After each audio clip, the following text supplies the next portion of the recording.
Voilà, merci à vous qui nous regardez. Bonjour, bonsoir. Ça dépend de l'heure à laquelle vous êtes en train de regarder ce premier numéro de l'émission Heavenly Church. Cette émission que vous aurez l'habitude de suivre régulièrement sur différentes plateformes des réseaux sociaux. Que Dieu vous bénisse abondamment. Et à la présentation, c'est votre bien-aimée servante Lise Alex Choukrani qui est présente. Nous sommes là pour le compte du ministère Heavenly Church dans l'émission Heavenly Church également. Que Dieu vous bénisse abondamment. Cette émission vise l'affermissement du peuple de Dieu dans la foi. Cette émission vise également le partage de la parole de Dieu, la croissance dans la parole du Seigneur. Que Dieu vous bénisse abondamment. Pourquoi pas la cohésion ou la communion fraternelle à travers le partage. Que Dieu vous bénisse abondamment. Alors nous sommes là, je ne suis pas seule, je suis accompagnée d'une très grande équipe et cette émission est réalisée par Universal Space et il est là derrière nos caméras, il assure, il fait le tout. Que Dieu vous bénisse abondamment. Et sur ce plateau spécial, je ne suis pas seule, je suis accompagnée de l'homme de Dieu, l'homme de Dieu qu'on appelle prophète. Et là, je préfère qu'il puisse se présenter. Hein? C'est un prophète d'emblée, il faut le savoir, c'est un prophète, un serviteur de Dieu qui évolue ici à Lubumbashi, ici en République démocratique du Congo, dans la capitale que préfère. Que Dieu vous bénisse abondamment. Alors nous allons d'abord découvrir notre invité spécial. C'est lui avec qui nous allons devoir passer une trentaine de minutes dans la présence du Seigneur, en train de partager autour de la parole du Seigneur. Alors bonjour prophète et bienvenue à vous. Bonjour Maman Lise, merci de nous avoir reçus avec beaucoup d'honneur. Nous sommes très satisfaits d'être là. Voilà, nous sommes également bénis. Amen. Alors, homme de Dieu, est-ce que vous pouvez vous présenter au peuple de Dieu qui regarde l'émission ensemble? Voilà, moi c'est le prophète Samson Iranga Irak. Je suis le pasteur visionnaire de la communauté centre prophétique Heavenly Church. Bien voilà, donc je suis le pasteur visionnaire du centre prophétique Heavenly Church.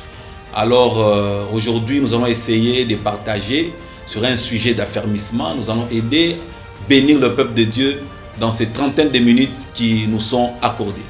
Voilà, nous bénissons le nom de notre Seigneur Jésus-Christ. Vous êtes Amen. un homme de Dieu, vous êtes pasteur. Est-ce qu'on peut débuter cette émission avec quelques déclarations ou une forme de prière afin de bénir le peuple de Dieu qui regarde cette émission? Ça va. Seigneur Dieu de grâce, nous recommandons ton peuple à ta grâce, de tous ceux-là qui vont nous suivre de partout. Nous prions Dieu que cette parole puisse affecter, bénir, consoler, assister. Oh Dieu, la Bible dit ta parole guérit, que cette parole guérisse et que nous puissions voir des signes et des témoignages au nom de Jésus-Christ. Amen. Amen. Nous bénissons le nom de notre Seigneur Jésus-Christ. Alors, nous allons devoir évoluer avec cette émission. Comme nous vous l'avons dit en début, c'est que cette émission vise d'abord le rachat des âmes, l'affermissement de notre foi, la croissance des enfants de Dieu dans la parole du Seigneur, la communion fraternelle. Tout ça fait partie des visions de cette émission. Alors, homme de Dieu, en tant que prophète, est-ce que vous pouvez d'abord nous parler de votre parcours? Est-ce qu'on peut connaître le prophète Iranga en tout début de cette émission avant de pouvoir l'accepter, d'accepter la parole qu'il va devoir nous donner, qu'il va devoir partager avec nous? Est-ce qu'on peut connaître qui est réellement le prophète Samson Iranga, d'où il vient, son parcours spirituel jusqu'alors? Voilà, moi je suis un serviteur de Dieu qui a une histoire. Je suis un serviteur de Dieu qui a une histoire. Alors, personnellement, d'abord, je vais commencer par donner un témoignage qui va étonner beaucoup de gens. Moi, je suis né d'abord d'un père musulman. Et c'était une très grande bénédiction que Dieu me tire et que je puisse me convertir. J'ai eu la grâce d'être baptisé, je crois, le 4 avril en 2002, à l'église Bethel, par un ancien que je n'oublie jamais, ancien Joël. L'église est dirigée par le pasteur Diemo. C'est là où j'ai grandi, c'est là où j'ai commencé à servir, c'est là où j'ai commencé à chanter. Mon premier ministère exercé, c'est chanter. Même si aujourd'hui, je ne sais plus chanter. Mais c'était ça quand même mon premier ministère. Et au fil du temps, j'ai commencé à être formé. C'est en 2006 que mon ministère prophétique commençait déjà à se développer par plusieurs encadreurs. Et j'ai été soutenu et j'ai été formé. Et je crois en 2009 que j'ai fini en missiologie. C'était mon premier diplôme. Et j'ai été consacré par le pasteur Chibambe à l'église de la Grâce. C'est lui qui nous avait quand même consacré à ce jour, en ce jour-là. Et j'ai été missionnaire en ce jour. J'ai été envoyé par-ci, par-là, dans notre communauté pour implanté les églises. Et en 2015, que j'ai été maintenant consacré comme pasteur par apôtre Daniel Mabika, celui qui m'avait consacré comme pasteur. Et après ça, je suis allé en Afrique du Sud pour commencer cette vision centre prophétique Heavenly Church. C'est par là que vous comprendrez que d'abord ces mots est en anglais. C'est parce que c'est là où Dieu a déclenché les choses. Alors, la période de confinement, que tout a commencé un peu à basculer. Alors, parce que l'Afrique du Sud, c'est presque le pays qui a connu, après la Chine, qui a connu un long moment de confinement. C'est ce qui avait fait que notre ministère là-bas était down et que tout ne marchait plus. Dieu a permis aujourd'hui que nous puissions revenir dans notre pays. Et c'est ici où les choses ont commencé. Mais l'église a commencé quand même depuis 2015-2016. Notre vision avait commencé depuis 2015. On commençait à se battre. Mais Dieu a affermi les choses. C'est en 2022 où les choses commençaient à s'affermir petit à petit. Aujourd'hui, nous sommes déjà quand même une communauté avec 3 églises et 2 grandes cellules, et c'est par la grâce de Dieu qui sont des bergeries que nous avons pour le moment. Donc un parcours, nous ne sommes pas seulement prophètes convertis, baptisés, encadrés, et nous avons des pères qui nous ont beaucoup aidés et pour être ce que nous sommes aujourd'hui. Waouh, nous bénissons le nom de notre Seigneur Jésus-Christ. Vous comprenez que ça n'a pas été facile. Donc le parcours, il est tellement long et aussi bon, pas aussi facile. Hein? Pas facile. Parce qu'il est passé par différentes mains. Différents serviteurs ont eu à le coacher. Et ce n'est pas facile d'être obéissant pour recevoir la chose. Alors nous comprenons beaucoup de choses, c'est que cet homme de Dieu a un palmarès, a un parcours, et ce parcours a permis à ce qu'il soit ce qu'il est aujourd'hui. Alors homme de Dieu, vous étiez musicien, il y a un moment, vous devenez prophète. Comment ce changement-là, comment est-ce que vous avez eu à changer de casquette de musicien à prophète? Comment cela a été possible? Qui vous a aidé à découvrir ce que vous étiez? Parce que le premier appel, la première vocation, c'était la musique. Et après un temps, vous devenez prophète. C'était juste parce que vous avez aspiré au don le meilleur ou parce que Dieu a mis la chose en fait? Alors, ce qui est vrai, c'est que l'appel, d'abord, c'est un problème de Dieu. Un homme, aucun serviteur ne peut s'appeler lui-même. Un serviteur, c'est Dieu qui l'appelle. Donc, je ne suis pas le produit de moi-même, je suis le produit de l'appel de Dieu. Donc, depuis que j'étais enfant, malgré que je suis né dans une famille mixte, tantôt musulman, il y avait beaucoup de choses, tantôt catholique. Du côté de mon père, c'est musulman. Du côté de ma mère, on était plus catholique et tout. Alors, j'étais tiré vers ces 2 vents. Mais dès lors, l'appel de Dieu a commencé à s'imposer. Dieu a utilisé ma grand-mère, ma défunte grand-mère. C'est elle qui était prophétesse à l'église 30e communauté. Oui, Annie Banza, qui nous avait laissé il y a 2-3 ans. Alors c'est par elle que j'ai commencé à entendre des termes prophétiques, prophéties. C'est elle qui disait, Dieu m'a dit tu seras prophète, Dieu m'a dit tu seras ceci, tu serviras, tu seras un grand serviteur. Et quand elle disait des choses là, j'étais en 5e primaire, je ne comprenais pas trop les choses, je ne maîtrisais pas bien. Alors c'est par son encadrement, elle me poussait tellement à servir Dieu et que j'ai commencé à servir Dieu. Alors je sentais déjà au fond de moi que je voyais déjà des visions, mais je ne savais pas que c'était des visions. Je voyais des rêves, je ne savais pas que c'était des rêves. Et je commençais quand même à chanter. Bon, chanter, même si aujourd'hui je n'arrive plus à chanter, je n'ai plus une bonne voix, peut-être avec l'intercession à métamorphoser ma voix, et qu'on arrive à dégamer chaque fois qu'on essaie de chanter. Mais je sentais déjà qu'à moi, il y avait cet appel prophétique. Ce ne sont pas des choses qu'on force, ce sont des choses que Dieu a déposées en nous, mais on ne savait pas que c'était ça le prophétique, c'était ça la vision, c'était ça le détail. Parfois, tu peux voir une vision de quelqu'un, tu as peur de le dire, tu sais peut-être non, je vais frapper des côtés, c'est pas peut-être ça la prophétie. Au fil du temps, j'ai commencé à être encadré, j'étais au pied de plusieurs hommes de Dieu pendant très très longtemps. Tel que je vous ai dit depuis 2002-2006, que je commençais vraiment à voir avec précision, et les hommes de Dieu me disaient que non, si tu dors, tu vois ça, c'est une prophétie. Parfois, tu peux voir une vision et tu as peur de dire à la personne, tu vois ce que tu avais vu et c'est produit dans la vie de la personne. Tu dis, ah si, je l'aurais dit. Donc, j'ai connu des choses comme ça. Il y a d'autres choses aussi, tu arrives, tu as fait tellement de rêves la nuit et que dès que c'est le matin, tu te rends compte que ce que j'ai vu, c'est ce qui est arrivé. Et tu commences maintenant à maîtriser les choses petit à petit. Et j'ai eu des gens qui nous ont seulement dit, Un prophète, ce n'est pas celui seulement qui se tient debout, qui commence à dire, oh Dieu m'a dit, tu parles la langue. Non, mais un prophète doit apprendre. Un prophète doit d'abord savoir connaître la parole, parce que la prophétie doit être cohérente à la parole. Ce sont des choses comme ça qui m'ont beaucoup aidé jusqu'à avoir cette stature parfaite, si je peux dire, d'être un prophète, parce que Dieu m'utilise beaucoup dans le ministère prophétique. Parce qu'il y a aussi une différence entre un don prophétique et un ministère prophétique. Voilà, nous bénissons le nom de notre Seigneur Jésus-Christ. Nous sommes toujours là avec l'homme de Dieu, le prophète Samson Iranga, cet homme qui évolue ici à Lubumbashi. Avec lui, nous sommes en train de parler de Heavenly Church, ces ministères qui évoluent ici à Lubumbashi. Vous nous avez parlé du ministère qui est né en Afrique du Sud, bien sûr. Et ici à Lubumbashi, ces ministères aussi est né. Oui. Et il est né d'abord en Afrique du Sud lors du confinement. Et ici à Lubumbashi, comment cela s'est-il... c'est vraiment comment est-ce que le ministère s'est installé, comment le ministère est né ici à Lubumbashi, de manière concrète. Ok, voilà. Donc, Dieu m'avait donné la vision, c'était en 2015, que Dieu m'a parlé de cette vision, Centre prophétique Heavenly Church, et je ne savais pas par où commencer, et Dieu a envoyé un serviteur, c'est lui qui m'avait consacré, apôtre Daniel Mabika, il m'avait consacré comme pasteur, parce que je ne suis pas pasteur du nom, j'ai été consacré, formé pendant beaucoup de temps, et après, le voile s'est ouvert.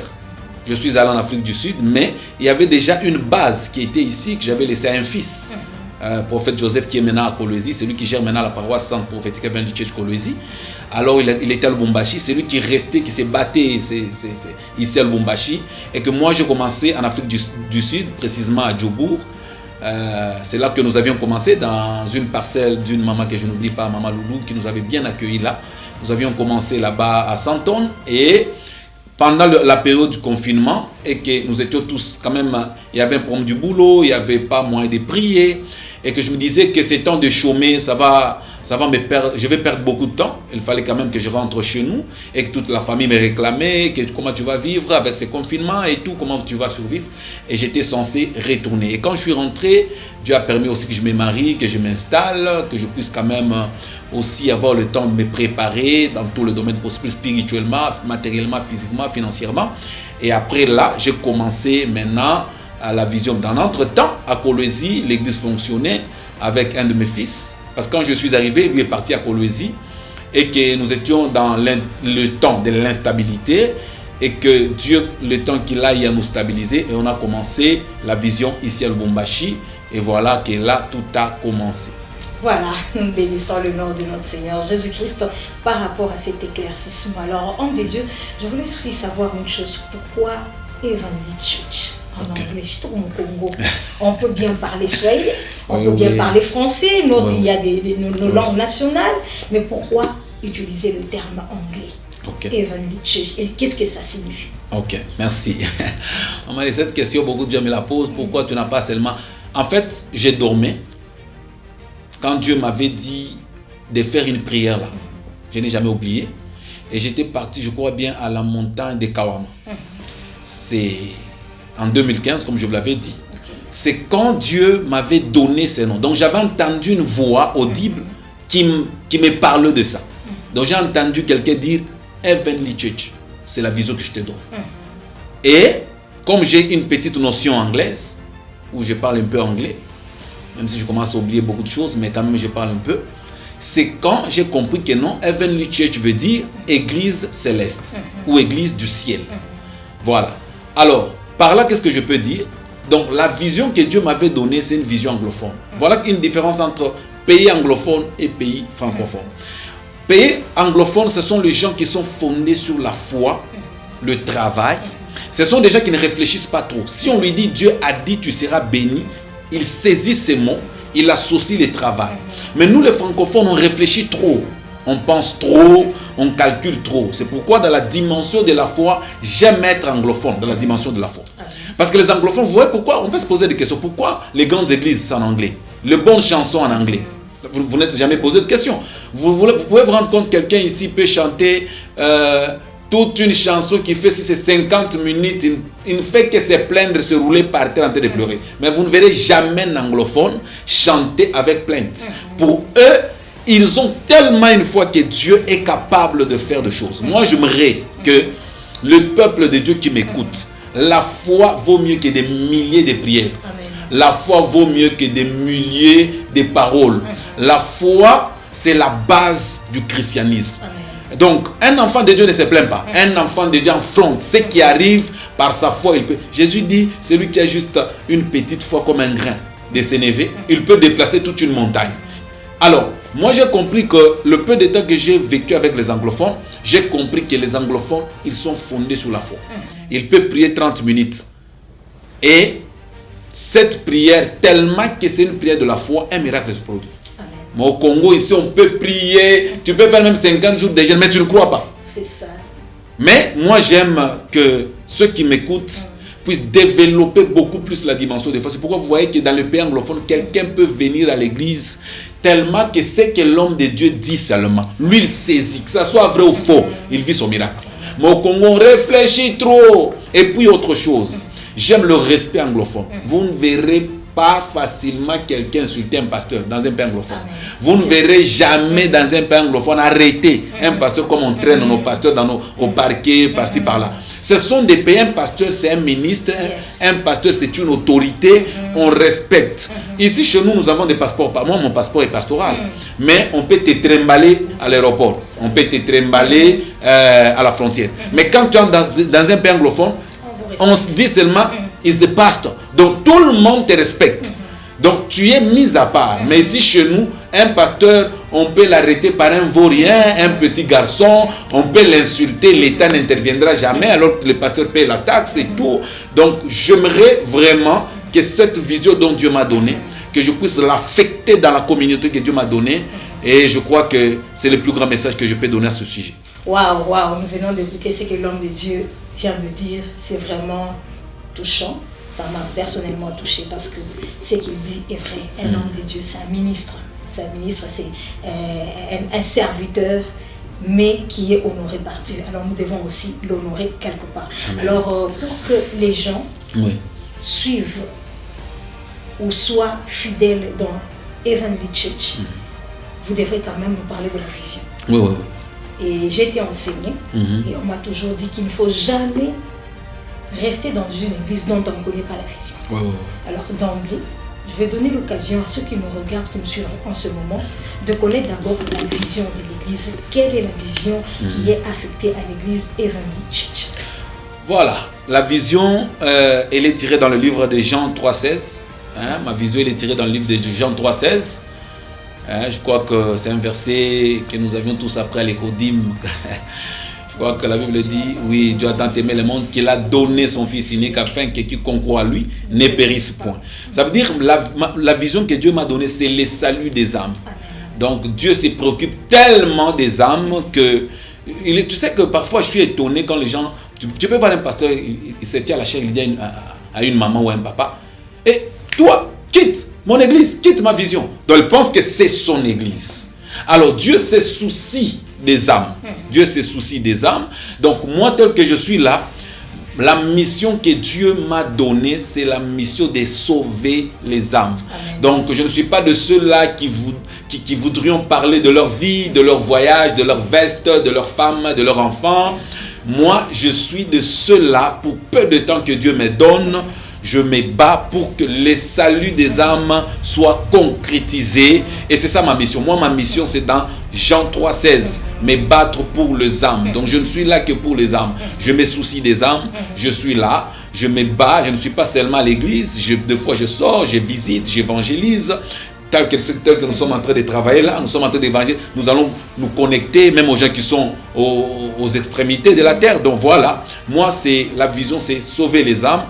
Arracher les âmes dans les griffes du lion, du diable. C'est ça la mission que j'ai, que Dieu m'a donnée. C'est me battre pour les âmes, sauver les âmes. Et c'est le plus grand décret que Dieu m'a donné pour son peuple.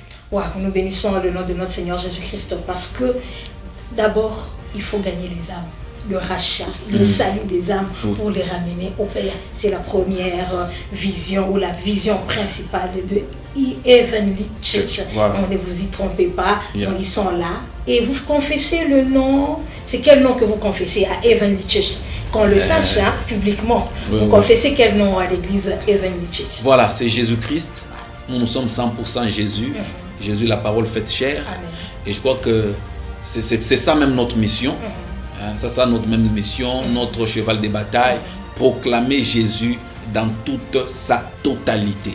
Jésus-Christ qui est Dieu, Jésus-Christ la parole faite chair, Jésus-Christ le Fils unique de Dieu. Et chez nous, nous sommes concentrés que sur Jésus-Christ. Et tout ce que nous essayons de faire, c'est Jésus-Christ qui est au centre de tout. Jésus-Christ dont nous faisons par tout le monde pour que Jésus soit communiqué dans sa totalité. Jésus qui est 100% homme, 100% Dieu. Voilà notre message central. Nous parlons de Jésus, sans honte, sans crainte. Et voilà notre mission. Wow, nous bénissons le nom de notre Seigneur Jésus-Christ parce qu'on vient de le confesser. Heavenly Church ne confesse qu'un seul nom, c'est le nom de notre Seigneur Jésus-Christ. Alors, quelle est la mission que Dieu vous a donnée en vous donnant la vision de l'église Heavenly Church? Quelle est la mission que vous devez accomplir? Voilà. Bon, la mission que Dieu m'a donnée, d'abord je l'ai tirée dans le livre de Matthieu chapitre 28, les versets 19 à 20. Et le deuxième verset, c'est dans le livre de 2 Timothée chapitre 2, les versets 2. Et je crois que c'est ça notre vision. Alors, je ne sais pas si vous pouvez quand même nous lire, pour que quand même le peuple de Dieu puisse nous écouter. Matthieu chapitre 28, 19 à 20. 19 à 20, nous lisons au nom de Jésus-Christ.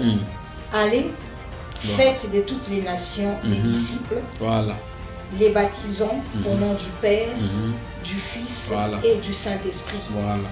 Et enseignez-leur à observer tout ce que je vous ai prescrit. Et voici, je suis avec vous tous, tous les jours jusqu'à la fin du monde. Amen. Amen. Voilà. Je crois que 2 Timothée chapitre 2 verset 2, les gens peut-être vont lire même à la maison. Là on dit ce que vous avez appris au milieu de plusieurs témoins, confiez-les à des personnes fidèles, capables de les enseigner aussi aux autres. Donc dans notre mission, c'est que nous voulons former des disciples de Christ, nous voulons former les vrais serviteurs de Dieu. Amen. Donc notre mission, c'est que dépeupler les camps du diable et peupler les camps de Dieu. Amen. Voilà notre plus grande mission pour laquelle Dieu nous a établis, nous a mandatés, nous a oint. Voilà. Amen. Donc il faut dépeupler le monde du diable pour peupler le monde de Dieu. Nous bénissons le nom de notre Seigneur Jésus-Christ. Alors y a-t-il une doctrine particulière attachée à l'église évangélique? Oui, exactement. Nous, notre doctrine, c'est d'abord la doctrine, peut-être pour une petite définition. La doctrine, c'est l'ensemble de notions qu'on affirme être vraies.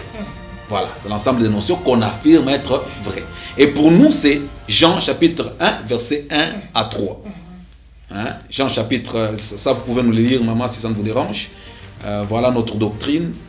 Jean chapitre 1er, le verset 1 jusqu'à 3. Jean 1er, du premier verset jusqu'au verset 3, nous lisons notre Jésus-Christ. Au commencement était la parole, et la parole était avec Dieu, et la parole était Dieu. Elle était au commencement avec Dieu. Toutes choses ont été faites par elle, et rien de ce qui a été fait n'a été fait sans elle. Amen. Amen. Voilà. C'est ça vraiment notre doctrine. Nous sommes fondés sur la parole de Jésus-Christ. Amen. Voilà. Jésus-Christ. Donc nous prêchons la parole de Jésus-Christ. Voilà notre message. Voilà notre cheval de bataille. Amen. Donc pour nous, la Bible elle est christocentrique. Ça veut dire que toute la Bible ne parle que d'une seule personne, Jésus-Christ. Et je crois peut-être Dieu permettra à la longue, nous allons essayer de dévaliser la Bible, de déballer la Bible, où nous allons quand même vous montrer que Jésus a été dans Genèse jusqu'en Apocalypse. Dans tous les livres de la Bible, il y a vraiment ce qu'on appelle la présence de Jésus-Christ. C'est pourquoi la Bible elle est christocentrique. Si vous voyez un prédicateur qui prêche sans citer Jésus, sans mettre Jésus au centre de son message, cela est un faux message. J'ai dit même à mes fils, aux gens qui m'écoutent, moi je suis, c'est pas me glorifier, je suis licencié en théologie. Donc j'ai compris ceci. Tout message qui ne parle pas de Jésus, c'est un faux message. Wow. Donc tout message doit être fondé sur Jésus qui est le centre de tout. C'est pourquoi même dans l'histoire on dit avant Jésus, après Jésus. Donc Jésus est comme du sel et comme de l'eau. Donc tu ne peux pas consommer un aliment sans mettre du sel, ça n'aura pas de saveur. Tu ne peux pas vivre sans boire de l'eau. Donc toute prédication qui n'a pas Jésus, c'est comme un repas sans sel. Tout message qui n'a pas Jésus, c'est comme quelqu'un vivre sans eau. Donc voilà notre cheval de bataille. Nous nous sommes fondés que sur Jésus. Nous prêchons Jésus, 100% Jésus-Christ. Nous ne passons pas du temps à faire du théâtre. Nous parlons que de Jésus. Mes fils, les gens de l'Église savent que nous nous affrontons le message de Jésus-Christ. Nous parlons de lui, nous parlons de sa divinité, nous nous battons pour son message. Et voilà que peut-être par la grâce de Dieu, un jour nous parlerons d'un cours que nous avions étudié, la sotériologie, où on était de parler de l'histoire de Jésus-Christ. Et Jésus-Christ est au centre de tout. Waouh! Oui. Le centre de tout, ce n'est que notre Seigneur Jésus-Christ. Alors, homme de Dieu, j'ai deux petites préoccupations avant de chuter avec le ministère, l'église Evanly. Oui. Par rapport à la doctrine, vous avez dit, et il y a quelque chose qui me passe par l'esprit, je me dis, est-ce que selon la doctrine, là chez vous, il y a une façon particulière de s'habiller quand les gens viennent à l'église, ou soit les assistants, il y a venez à moi tel que vous êtes, c'est moi qui vous changera.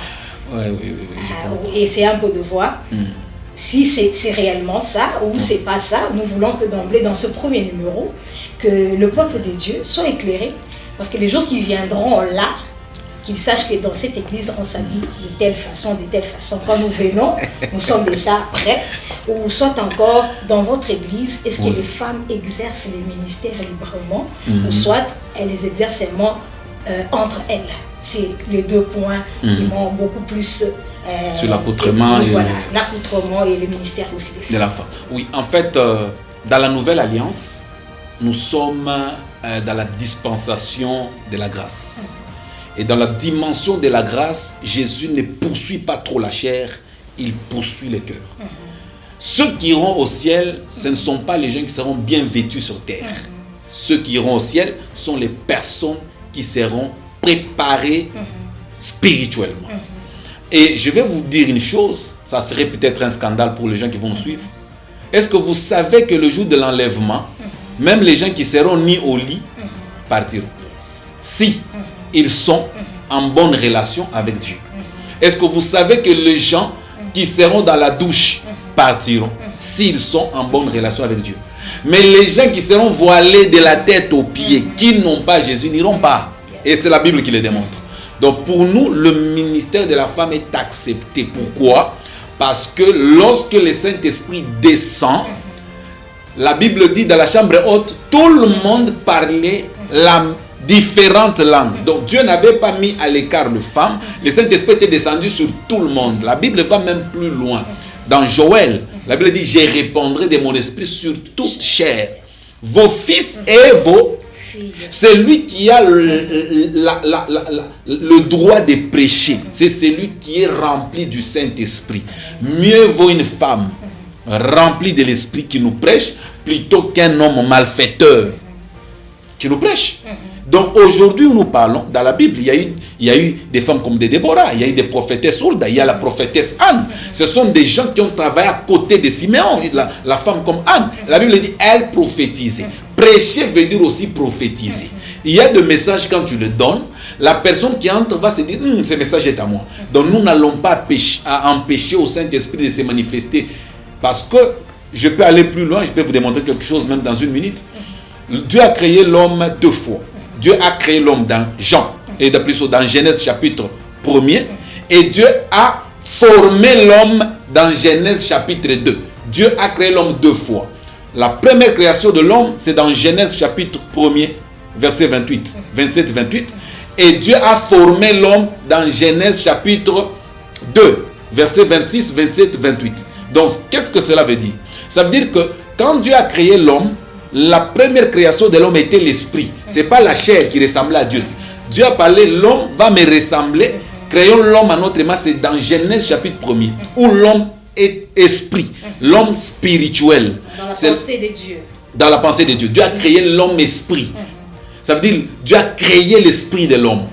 C'est là où Dieu a caché la suprématie de l'homme. C'est par là que l'homme a été au-dessus et du diable, au-dessus des anges. Donc, c'est dans cette première dimension de la création de l'homme. Et dans la deuxième dimension de la création de l'homme, c'est l'homme fait chair. Ça veut dire que Dieu a pris la terre, il commence à fabriquer. Quand Dieu a fabriqué l'homme, ça ne veut pas dire que c'est quand l'homme a commencé à exister. L'homme a commencé à exister déjà en esprit. L'homme déjà existait dans Genèse chapitre 1er. Alors, qu'est-ce que je voudrais dire par là? En ce qui concerne l'esprit, il n'y a pas de sexe, ni homme, ni femme. Dans la dimension de l'esprit, il n'y a pas de femmes et des hommes. Je crois que je parlerai vraiment particulièrement de ça. Et en ce qui concerne aussi les problèmes des habits. Vous savez, d'abord, les habits, c'est l'émanation du péché. L'homme, avant, ne s'habillait pas. Il était couvert de la gloire. Quand l'homme est tombé, il a chuté, il a péché, que Dieu a donné les habits à l'homme. Donc avant, l'homme ne s'habillait pas. Et quand Dieu a créé l'homme, il a pris la peau. Il a donné à l'homme. On n'a jamais défini si c'était un pantalon, ou c'était une jupe, ou une culotte. Mais nous savons seulement qu'il a pris un animal qui est une image de Christ. Et celui qui veut être habillé, c'est celui qui porte Christ. C'est ça d'abord le message prioritaire. Parce qu'il y a des gens qui pensent que quand quelqu'un est propre, il est chic, c'est un aventurier. Non, non. La propreté fait partie aussi de l'état d'âme de la personne. Amen. Ça veut dire que pour nous, l'habillement d'abord ne compte pas. C'est la conversion d'abord du cœur d'une personne qui soit d'abord la chose la plus importante. Waouh, nous bénissons le nom de notre Seigneur Jésus-Christ. Merci à vous, aimable peuple de Dieu, vous tous qui regardez cette émission avec beaucoup d'intérêt. En tout cas, nous sommes nourris dans des simples questions, mais nous sommes tellement nourris, édifiés, et nous comprenons comment Heavenly Church travaille, fonctionne. Venez simplement, mais soyez juste munis du nom de notre Seigneur Jésus-Christ. C'est ça l'essentiel dans Heavenly Church. Alors, nous sommes en train de chuter petit à petit, homme de Dieu. Est-ce que nous pouvons connaître comment Heavenly Church est structuré, elle est composée de quoi, de qui particulièrement, qui est-ce qui vous accompagne dans le ministère? Voilà, nous sommes une église de réveil. Nous sommes une église de réveil. Nous croyons à la manifestation du Saint-Esprit. Nous croyons vraiment à tous les 5 ministères. Je ne suis pas de ceux-là qui insultent d'autres ministères, ou quand tu parles, tu attaques l'autre ministère. Non, moi je crois à tous les 5 ministères. Vous verrez que les architectes nous dépassent. Un architecte, lorsqu'il met un pilier, c'est avec utilité. Quand Dieu, si on coupe un doigt, tu deviens handicapé. Ça veut dire que beaucoup d'églises ne montent plus parce qu'il y a absence, il y a omission d'autres ministères. Alors, pour moi, je sais qu'il y a une structure, je suis le pasteur visionnaire de la communauté. Et j'ai des pasteurs aussi vicaires, si je peux utiliser ces termes, ceux qui viennent après moi. Par exemple, déjà là, nous avons déjà une paroisse à Kolwezi qui est dirigée par le prophète Joseph. Nous avons une autre paroisse à Kolwezi et à Kasumbalé, qui est dirigée par le prophète Arnissi. Donc ça veut dire que nous croyons à tous les 5 ministères, nous sommes structurés. Je suis comme le pasteur apôtre de la communauté et j'ai des pasteurs aussi sous ma direction. Et tous les 5 ministères fonctionnent très très sérieusement. On n'empêche rien, on ne bloque aucun ministère et tous les 5 ministères est opérationnel. Et j'en profite pour dire ceci. Aucune église ne peut fonctionner qu'avec un seul ministère. Donc nous chez nous, nous croyons 5 ministères et en 9 dons. Donc nous croyons 9 dons, il n'y a pas de dons que nous épargnons. Parce que ces derniers temps, il y a un esprit qui fait à ce qu'aujourd'hui, il n'y a qu'un seul ministère qui fonctionne à l'église. Au ministère pastoral. C'est une erreur. Les pasteurs ne peuvent pas tout faire. Il y a d'autres aussi qui font une erreur. Le ministère ne fonctionne que dans l'angle prophétique. C'est une erreur. Il faut qu'il y ait tous les 5 ministères. Il faut qu'il y ait tous les 9 dons qui fonctionnent. Et en dehors des dons, il y a aussi ce qu'on appelle des talents. Par exemple, la musique n'est pas un don. C'est un talent. C'est ce que beaucoup de gens ne comprennent pas. Donc, c'est un talent. Il faut, en dehors des 5 ministères, il faut que l'église puisse fonctionner avec tous les 9 dons.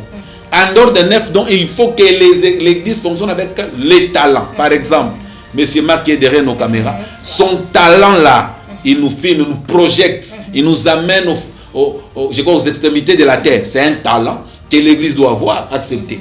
Donc il y a aussi des gens qui ont les talents musicaux. Tu sens que pour prêcher, il faut qu'il y ait quelqu'un qui joue au clavier, qui te fait monter spirituellement. Et il y a toutes ces choses en ensemble qui font et qui feront la force d'une église. Donc n'attaquez pas d'autres ministères, ne combattez pas d'autres ministères. Si tu sais que tu ne prophétises pas, ça ne sert à rien de passer et de commencer à insulter le prophète. Et j'aimerais même informer aux gens, là où il y a le faux, les vrais seront toujours là. Même si Élie a dit à Dieu, on a tué tous les prophètes, Dieu a dit, je me suis réservé. Parce que ces derniers temps, tous les pasteurs s'attaquent aux prophètes. Parce qu'il y a des dérives. Oh, les dérives ne sont pas seulement chez les prophètes. Les dérives sont dans tous les ministères. Même les musiciens en grosse, même les pasteurs en grosse. Même les apôtres, leurs photos sont publiées. Même aujourd'hui, il y a des scandales des pasteurs. Est-ce que ces scandales-là, les mentionnistes, ce ne sont pas seulement des prophètes? Même des pasteurs fabriquent des miracles. Même les évangélistes, ils fabriquent des faux miracles. Donc il y a toutes ces choses-là. Le plus grand message, c'est que laissons le 5 ministères fonctionner. Laissons le 9 dons de l'esprit fonctionner. Laissons les talents que Dieu envoie au milieu de nous fonctionner. Il y a aussi un problème de jalousie. Tu peux être pasteur tel que je suis là. Mais moi, j'ai des fils aussi plus forts que moi. Voilà. Tu as des fils, quand ils montent à la chaise, tu sens que ça, c'est moi en mieux. Et moi, mon avantage, c'est que je suis un bon coach. Je ne peux pas reproduire quelque chose qui soit moins que moi. J'aime reproduire ce qui soit mieux que moi. Parce que nous les pères, c'est le présent. Les fils, c'est les futurs. Si tu n'as pas de bons fils de demain, sache que ta vision s'arrêtera le jour où tu mourras. Et c'est ce que je peux conseiller aux différents serviteurs de Dieu qui vont nous écouter. Laissons les enfants monter en puissance plus que nous. C'est eux leur avenir, notre avenir de demain. Il y a le pasteur David Kateba qui dit, qui va plus loin pour dire, c'est lui qui détruit ses fils. Il sera défini au passé. Si aujourd'hui on parle de Papa Lukus, c'est parce que quand on voit toutes les grandes églises aujourd'hui, il est parmi les gens qui a propulsé les fils. Quand on voit aujourd'hui, on parle de Génération Joël pour un ministère pour lequel beaucoup de gens sont fiers. On voit papa réussir. Donc on comprend déjà que non, il engendre le fils. Voire même les fils, des fois, sont plus influents que lui. Je m'excuse de le dire. Parce que c'est un père qui a amené les enfants plus loin. Moi, par exemple, je n'ai pas fait de bonnes études. J'ai des français compliqués. On n'a pas étudié dans des bonnes écoles où on s'articulait les mots comme mon fils. Aujourd'hui, quand je sens mon fils parler avec son accent, je sens qu'il y a des choses que j'ai ratées. Donc ça veut dire un père véritable doit mener ses enfants plus haut que lui. Si un père spirituel n'a que des fils qui ne sont qu'à sa cheville, il a échoué sa mission. Il a échoué sa mission. Voilà ce que je peux donner comme message. Bénissons le nom de notre Seigneur Jésus-Christ. C'est vraiment profond. On veut s'éterniser, mais le temps nous fait aussi défaut. Alors nous allons devoir clôturer, chuter avec ces premiers numéros, avec une préoccupation. Donc, vous avez parlé des 5 ministères dans l'Église. Oui. À vous seul, dès que vous êtes là, je vous connais en tant que prophète. Oui. Et vous êtes apôtre des Heavenly Church. Oui. Vous êtes également pasteur, parce que vous exercez en tant que berger à l'Église. Donc à vous seul, vous exercez déjà 3 ministères. Ok. 3 ministères. Et il reste le ministère évangélique, le ministère aussi doctoral, qui reste là. Alors, je ne sais pas s'il y a d'autres prophètes qui viennent, comment vous allez devoir les gérer. Les apôtres, comment vous allez devoir les gérer. Pourquoi? Parce que nous voyons quand les 5 ministères se retrouvent dans une église, il y a une certaine cacophonie, dans le sens que l'apôtre dit que c'est lui qui est le plus grand. Selon les enseignements, il est le plus grand. Le prophète qui dit non, c'est moi qui vois et qui entend la parole de Dieu, c'est moi qui vous guide, donc c'est moi qui suis le plus fort. L'évangéliste qui dit non, moi je suis là avec mon maître pour mesurer si vous méritez ou pas. Parce que l'évangéliste, il est là en train aussi de voir là que nous branchons, il nous retourne, il fait en sorte que nous puissions revenir sur la voie. Le docteur qui dit non, on a un connaisseur à parole. Moi je connais la parole, j'ai défini, moi je suis aussi le plus grand. Finalement, quand il y a les 5 ensemble, comment est-ce que les 5 vont devoir cohabiter? Parce que là c'est difficile, quelque part. Il y a collision. Voilà. Alors comment est-ce que vous arrivez, ou comment vous prévoyez organiser les choses pour qu'il n'y ait pas de problèmes à la longue par rapport à la cohabitation des 5 ministères? Voilà, c'est par là que maman je vais vous dire une vérité. C'est que même Paul avait tous les ministères. Vous savez que l'avantage que nous avions eu la grâce de recevoir, c'est que avant, moi j'étais seulement prophète. Mais on m'a appris que la vraie parole, c'est la Bible. Et je me suis investi. Moi, j'ai fait plus de 30 formations. J'ai autant de diplômes. À l'instar d'être prophète, je suis enseignant. Je donne cours. Je forme. Et moi-même, je suis un bon évangéliste. Quand je descends sur le terrain, je ne rate pas à gagner les âmes. D'abord, tous les versets que je vous ai donnés ici, ce sont des versets qu'on donne dans les cours évangéliques. Donc, ça veut dire que on peut avoir tous les ministères en soi. Mais ça ne veut pas faire de nous les touche-à-tout. Voilà, c'est quelque chose que nous devons comprendre. Et puis, la vision ne change pas. Je crois que retenez bien, pour ceux qui écrivent, la vision est immuable. Mais le ministère est dynamique. Qu'on n'oublie pas ça. C'est pas peut-être, les gens ne vont pas comprendre ces termes. Ça veut dire que la vision, quand Dieu la donne, elle reste telle qu'elle est. Comme je suis pasteur visionnaire du centre prophétique Heavenly Church, les choses ne changeront jamais.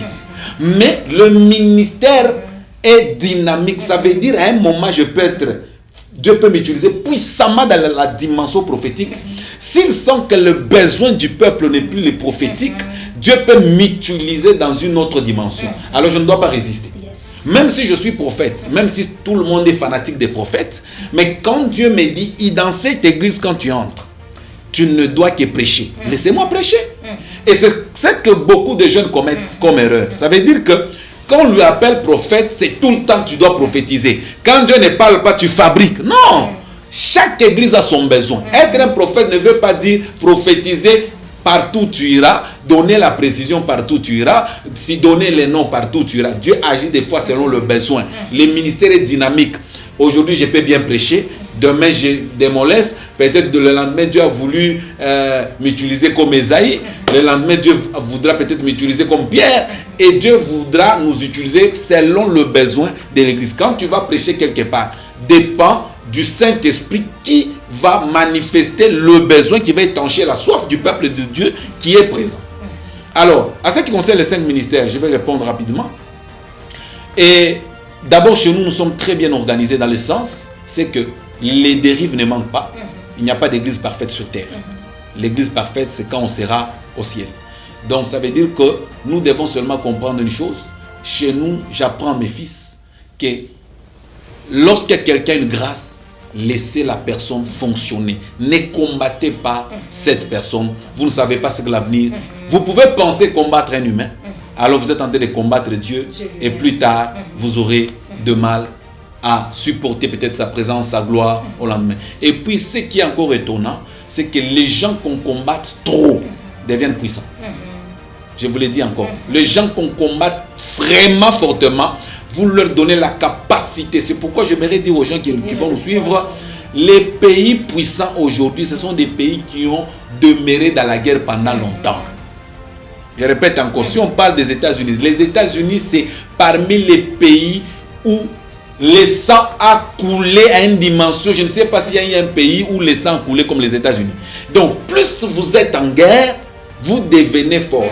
Les gens que vous combattez deviendront plus forts que vous parce que vous êtes en train de provoquer à ce que ces gens fassent appel à des capacités qu'ils ne pouvaient pas découvrir avant. Oui. Donc c'est un message fort. Plus on vous combat, vous allez développer des aptitudes qui feront que là où vous étiez faible, vous devenez fort parce qu'en vous, vous allez faire des recherches, vous allez développer des muscles, des capacités pour vous défendre. Et donc c'est un peu ça. Waouh, waouh, waouh, waouh. En tout cas, nous sommes tellement bénis par cet échange.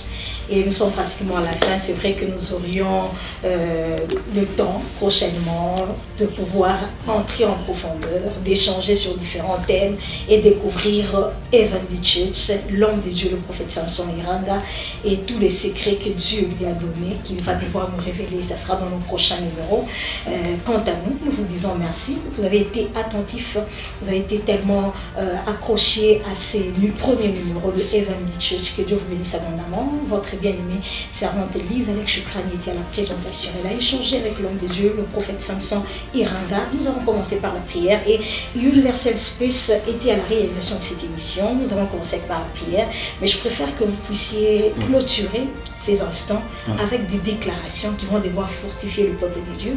Ceux qui n'ont pas encore cru au nom de notre Seigneur Jésus-Christ, ceux qui regardent ce numéro, qui sont désespérés quelque part, est-ce qu'ils peuvent être fortifiés par des grandes déclarations, de fortes déclarations qui vont devoir créer ou donner la vie en eux?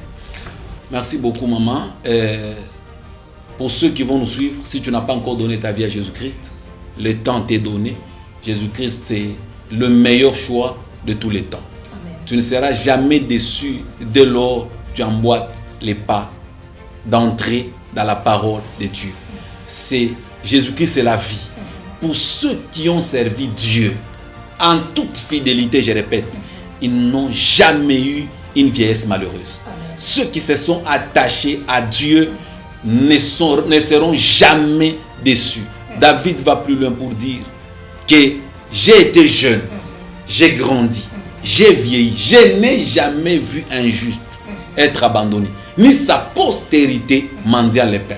Père, je bénis le peuple qui m'écoute, je le recommande à toi. Je bénis, oh Dieu, tous ceux-là qui vont suivre cette émission de près de loin, que cette parole les impacte. Que celui qui suivait cette émission avec larmes, avec inquiétude, avec un souci, oh Dieu, permet à ce que son cœur soit consolé, réconforté, qu'il retrouve la force. Je prie, oh Dieu, que tu puisses bénir toutes les églises corps du Christ.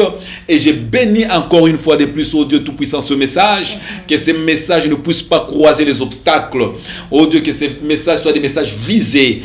Oh Dieu Tout-Puissant, qui pourront changer la vie de plusieurs personnes. Nous bénissons le peuple de Dieu dans le nom puissant de Jésus-Christ. Nous disons Amen. Amen.